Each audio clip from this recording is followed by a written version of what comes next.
Λοιπόν, coach, από πού να το πάρουμε και πού να καταλήξουμε. Ένας εντελώς διαφορετικός Πανερυθραϊκός και στα δύο μισά της σεζόν, συγκρίνοντας και με την περσινή. Ο οργανισμός βίωσε διαφορετικά συναισθήματα πέρυσι και φέτος, αναλογικά με την πορεία της ομάδας, και με μια πολύ πιστική εμφάνιση που την κράταγε για το τελευταίο παιχνίδι, ο Πανερυθραϊκός συνεχίζει στην Elite League για τη σεζόν 2024-2025. Με ένα σχόλιο για όλα αυτά και τι περνάει από το μυαλό σου αυτή τη στιγμή. Ναι. Λοιπόν, πρωτού ξεκινήσουμε να μιλήσουμε για τον αγώνα, θέλω αυτή τη νίκη τη σημερινή να την αφιερώσω σε ένα πολύ δικό μου άνθρωπο που πριν 2 μέρες έφυγε από τη ζωή, και να της πω καλό ταξίδι. Όλοι που ήταν γύρω της, παιδιά, εγγόνια, την αγάπησαν πάρα πολύ. Πάμε τώρα στο παιχνίδι. Όντως ήταν μια δύσκολη χρονιά. Η ομάδα έγινε από την αρχή. Στο πρώτο μέρος δεν βγήκαν τα πράγματα όπως τα είχαμε σχεδιάσει από πλευράς Ηλίας.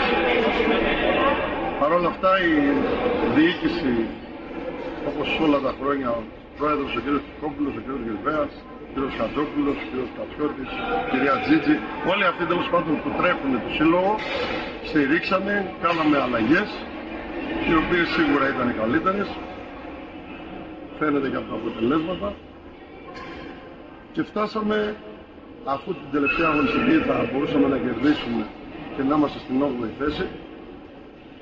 Δεν το καταφέραμε, έτσι είναι στο μπάσκετ, παίζουν και οι άλλοι.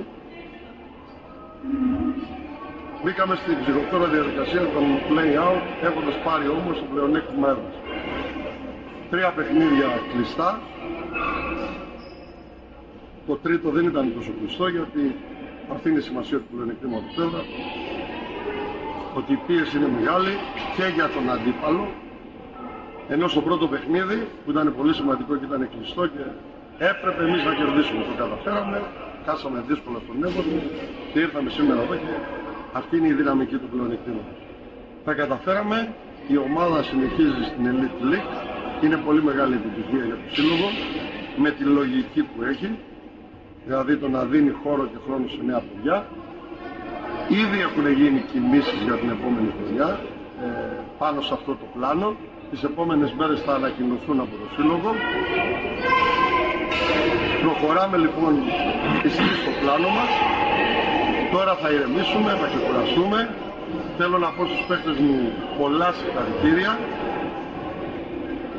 Ήτανε μεγάλοι μάγκες, γιατί ανατρέψανε πολλά πράγματα. Στον πρώτο γύρο με 5 νίκες όλοι μας είχαν πρώτο φαβορί για κάτω. Τα καταφέραμε όμως με πιστικό τρόπο. Θέλω να δώσω συγχαρητήρια στον Εανταεγόσμο για την προσπάθειά του. Επίσης θέλω να πω ένα μεγάλο ευχαριστώ στον αρχηγό της ομάδος, στον Τάσο του Καλανιώτη, ο οποίος τα προηγούμενα χρόνια έχει παίξει με χέρια σπασμένα, ώμους, πρόσωπα σκισμένα, είναι όλα αυτά πάνω, μπορούν να τα δουν όλοι. Τη φετινή χρονιά, και όπως ήταν τα πράγματα, δεν του έδωσα το χρόνο που ίσως θα έπρεπε, ίσως το αναλογούσε. Δεν υπήρχε σκοπιμότητα. Θέλω να του πω ένα μεγάλο ευχαριστώ και ένα μεγάλο συγγνώμη αν τον αδίκησα. Ο αρχηγός της ομάδος είναι αρχηγός, είτε μέσα στο παρκέ είτε απ' έξω. Γι' αυτό ο Τάσος το έκανε πιστικά και τη φετινή χρονιά. Ευχαριστώ την διοίκηση του συλλόγου, τέλος, τον πρόεδρο τον κύριο Τσικόπουλο που στηρίζει, και το υπόλοιπο ΔΣ. Να ξεκουραστούμε, να έχουμε υγεία και να προχωρήσουμε την επόμενη μέρα όλοι μαζί. Ο Ιάσης Εύβοσμου έκανε μια πάρα πολύ μεγάλη προσπάθεια, ειδικά στο δεύτερο γύρο. Πήρε πολύ σημαντικές νίκες για να αποφύγει για αρχή τον απευθείας υποβιβασμό. Βρέθηκε στο πρώτο παιχνίδι εδώ στην Νέα Ερυθρέα διεκδικώντας το διπλό, την ΕΡΤ το έχασε στο όριο, ισοβαρίσατε στη σειρά. Στο τελευταίο παιχνίδι όμως τα πράγματα δεν πήγαν καλά. Ένα συνολικό σχόλιο και για την πορεία σας αλλά και για τη σειρά όπως εξελίχθηκε. Πραγματικά είναι πολύ σκληρό το συναίσθημα. Είχα την περηφάνεια να κοτσάρω ένα πολύ ξεχωριστό γκρουπ παικτών. Ανέλαβα την ομάδα στα μέσα του Δεκέμβρη όταν είχε 3 νίκες σε 12 παιχνίδια και είχαμε να παίξουμε τον Πανιόνιο. Είχαν φύγει τα 2 μεγαλύτερα συμβόλαια της ομάδας, ο Σπυριδονίδης και ο Αγγελόπουλος, αλλά πίστεψα σε αυτά τα παιδιά. Ήταν πολύ μεγάλη πρόκληση για μας. Κάναμε ένα winning record 4-6. Έπειτα τα χωρίζω σε 3 μικρόκυκλους, γιατί κάπως έτσι γράφτηκε η ιστορία για μας.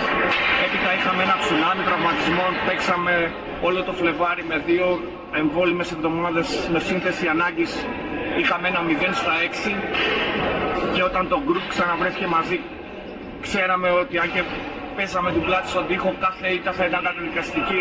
Η ομάδα επιβίωσε ξανά και ξανά, τελειώσαμε με 4-6 και είχαμε να παίξουμε μια πολύ σκληρή σειρά με την Ερυθρέα, καταπληκτική ομάδα με ενισχύσεις και τρομερά με τον Αθηναίο και τον Μπρούερ στο δεύτερο γύρο, ποιότητα κοντά στο καλάθι, ποιότητα στην περιφέρεια, ταλέντο. Πραγματικά φτάσαμε στα όρια μας, μας έχει μείνει μια πικρή γεύση για το πρώτο παιχνίδι που το ελέγχαμε και στο τέλος διάφοροι παράγοντες, διάφορα κριτήρια οδήγησαν η ομάδα μας στην ήττα. Δεν θέλω να πω τίποτα περισσότερο. Προσπαθήσαμε πολύ σκληρά και κάπως έτσι γράφτηκε η ιστορία. Πραγματικά θέλω να σας πολλά συγχαρητήρια στους παίκτες μας. Με πολύ αντίξωες συνθήκες επιβιώσαμε ξανά και ξανά παίζοντας με την πλάτη στον τοίχο. Τώρα είναι η ώρα καθένας να πάει βαθύτερα στον εαυτό του, στα συναισθήματά του, να κάνει την αυτοκριτική του και να σηκώσει το κεφάλι ψηλά για την επόμενη μέρα.